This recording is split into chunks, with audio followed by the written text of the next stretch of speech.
ঝিনাইদহের মহেশপুরে সীমান্ত দিয়ে অবৈধভাবে ভারতে যাওয়ার সময় ৪৭ জনকে আটক করেছে বর্ডার গার্ড বাংলাদেশ বিজিবি। শুক্রবার রাত থেকে শনিবার দুপুর পর্যন্ত অভিযান চালিয়ে সীমান্তের বিভিন্ন এলাকা থেকে তাদের আটক করা হয়। সংবাদ বিজ্ঞপ্তির মাধ্যমে ঝিনাইদহ মহেশপুর বিজিবি ৫৮ ব্যাটালিয়নের পরিচালক শাহ মোহাম্মদ আজিজুস শহীদ এ তথ্য জানান। তিনি জানান, গোপন সংবাদের ভিত্তিতে মহেশপুর সীমান্তের বাঘাডাঙ্গা, খোসালপুর, মাটিলা, পলিয়ানপুর, সামন্তা ও লড়াইঘাট এলাকায় অভিযান চালায় বিজিবির টহল দল। এ সময় ভারতে যাওয়ার চেষ্টারত ৪৭ জন বাংলাদেশিকে আটক করা হয়। এর মধ্যে ১২ জন নারী, ১৯ জন পুরুষ এবং ১৬ জন শিশু রয়েছে। তাদের বিরুদ্ধে আইনানুগ ব্যবস্থা নিতে মহেশপুর থানায় সোপর্দ করা হয়েছে।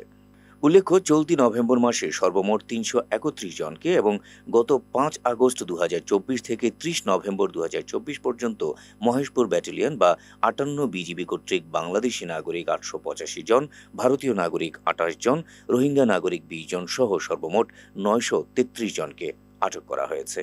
এদের মধ্যে একজন প্রাক্তন মন্ত্রী, বেশ কয়েকজন ছাত্রলীগ ক্যাডার, ৩ জন জেল পলাতক আসামি, একজন আনসার বিদ্রোহের সক্রিয় সদস্য, কয়েকজন একাধিক মামলার আসামি এবং একজন ভারতীয় পুলিশ সদস্য রয়েছেন।